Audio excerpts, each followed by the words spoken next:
Nosso estudo de hoje está no Evangelho de João, capítulo 17, versículo 15. E Jesus fala o seguinte: eu não peço para que os tires do mundo, mas que os livres do mal. Emmanuel comenta na lição 162 do livro Dentro da Luta. Não peças o afastamento da dor. Roga forças para suportá-la com serenidade e heroísmo, a fim de que ele não perca as vantagens do contato. Não solicites o desaparecimento das pedras do teu caminho. Insista na recepção de pensamentos que te ajudem a aproveitá-los. Não exijas a expulsão do adversário. Pede recursos para a elevação de ti mesmo, a fim de que lhe transformes os sentimentos. Não suplique a extinção das dificuldades. Procura meio de superá-las, assimilando-lhes as lições. Nada existe sem razão de ser. A sabedoria do Senhor não deixa margem à inutilidade. O sofrimento tem a sua função preciosa nos planos da vida, tanto quanto a tempestade tem o seu lugar importante na economia da natureza física. A árvore, desde o nascimento, cresce e produz vencendo resistências. O corpo da criatura se desenvolve entre perigos de variada espécie. Aceitemos o nosso dia de serviço, onde e como determine a vontade sábia do Senhor. Apresentando os discípulos ao Pai Celestial, disse o Mestre: não peço que os tires do mundo, mas que o livres do mal. A terra tem a sua missão e a sua grandeza. Libertemo-nos do mal que opera em nós próprios e receber-lhe-emos o amparo sublime, convertendo-nos junto dela em agentes vivos do abençoado reino de Deus. Todos os lugares que a gente vai e encontra alguém do círculo cristão, as pessoas sabem fazer a oração do Pai Nosso, que foi a oração que foi deixada por Jesus para a gente, a oração dominical. E no Pai Nosso tem um trecho que fala assim, não nos deixe cair em tentação, mas livrai-nos do mal. Gente, a questão de interpretação, não nos deixe cair em tentação, não tem absolutamente nada a ver com afasta de mim a tentação.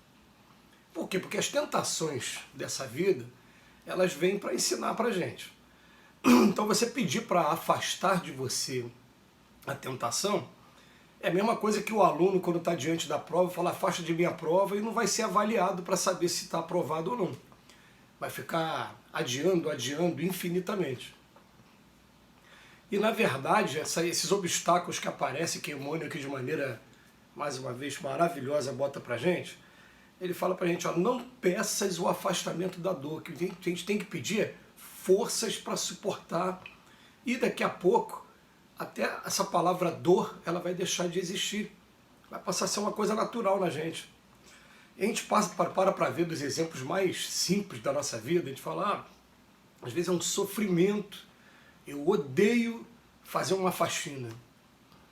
Aí daqui a pouco eu começo a fazer a faxina, começo a me divertir com ela, ela deixa de ser dor. Ela passa a ser até uma obrigação, uma diversão. A coisa começa a ficar legal, foi um obstáculo vencido. A gente sabe, é claro, que tem alguns dos nossos obstáculos que eles se mostram, parece, num primeiro momento, fortes demais, grandiosos demais, e que a gente precisa ter, até como estratégia mesmo, um certo cuidado, uma certa distância no primeiro momento. Mas, gente, a partir do momento que você identificou aquilo como um obstáculo, e como um obstáculo importante para você, aí é mais um motivo que a gente precisa dar atenção, porque o obstáculo vai continuar ali, e o que vai acontecer é que você vai voltar daqui a pouco para o plano espiritual sem ter exercitado, não tem aquela frase que fala o homem é o exercício que faz? Sem ter se exercitado e não aprendeu a vencer aquele obstáculo ainda ficou ainda, né, por ser vencido. Então qual é a melhor estratégia? A gente fica de fora, a gente estuda, a gente analisa e vai aos poucos perdendo medo do contato, até chegar mesmo, finalmente, e ter esse contato e aprender com ele mesmo, e deixar de ser dor. Então ele coloca pra gente aqui, pedra no caminho, a gente não tem que pedir para afastar da gente, a gente tem que aprender como que a gente vai contornar, ou como a gente vai até transformar essa pedra, né, uma verdadeira construção para a gente, para o nosso futuro, né? Expulsão do adversário. O adversário ele não vai deixar de ser adversário enquanto ele não se torna amigo, não tem jeito, né? Então, não expulsa não. Deixa ele, mesmo que a gente não consiga ter acesso ainda ao coração dele, né, à amizade dele, vai fazendo a tua parte, que um dia o ser humano é tocado de alguma maneira e essa coisa modifica, né? Extinção das dificuldades. Claro que não, procura meio de superá-las. Ele bota pra gente, nada existe sem razão de ser. Aliás, a nossa maior necessidade, normalmente ela se encontra onde existe a maior dor pra gente. Por que eu tenho tanta dificuldade de fazer isso? Por que eu tenho tanta dificuldade de perdoar, tanta dificuldade de conseguir conviver com um determinado temperamento de uma pessoa? Por que eu tenho tanta dificuldade de me adaptar a esse trabalho novo, se é o trabalho que está tendo no momento, né? Ganha pouco, trabalha um pouco mais, mas é o trabalho que Deus está me dando agora. E não adianta, eu aprendendo a conviver com Ele, aprendendo com alegria também, até a agradecer o obstáculo e passar por ele, daqui a pouco, naturalmente, a vida bate a nossa porta e fala, meu filho, tá bom, aqui você foi aprovado, aqui você está preparado, vamos seguir. E a verdade é que todo aprendizado, querendo ou não querendo, todo aprendizado, ele é dolorido, gente. Aí você vai falar assim, não, mas tem coisa que não doeu. Não, não doeu, já é um aprendizado conquistado. Falando, um aprendizado quando está em vias de acontecer, ele é dolorido. Você vai ter que sair da tua zona de conforto, vai ter que enfrentar o desconhecido, vai ter que se adaptar a uma linguagem nova, né? Você fica imaginando aqueles cursos que a gente às vezes fez ainda durante a nossa vida, né? Que alguém apresentou um livro, você tem que estudar isso aqui, porque você vai ser avaliado dentro disso aqui. Pô, só pelo fato de você ser obrigado a ler aquilo, já não é uma coisa prazerosa, né?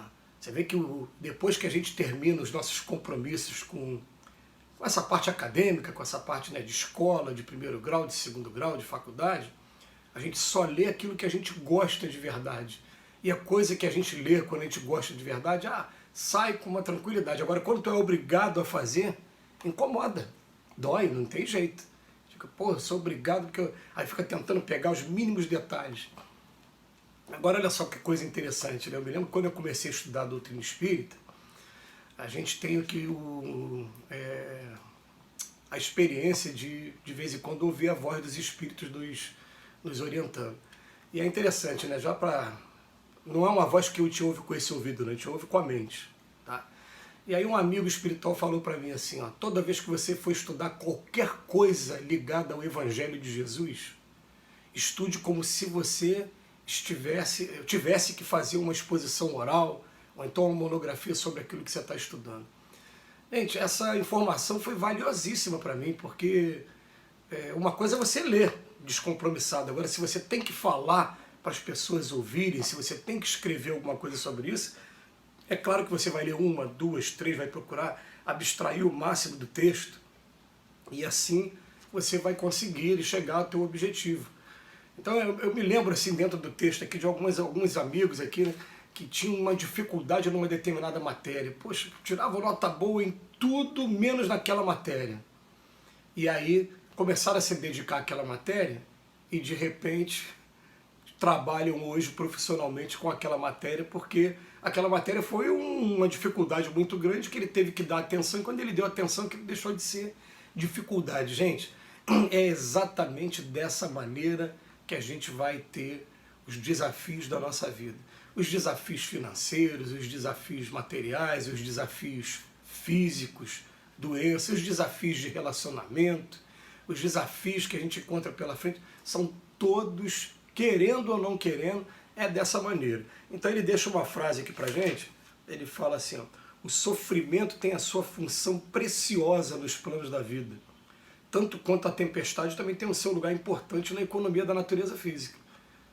Tá? Então o sofrimento tem uma função preciosa, quando estiver sofrendo não é Deus que está punindo coisa nenhuma, Deus está educando.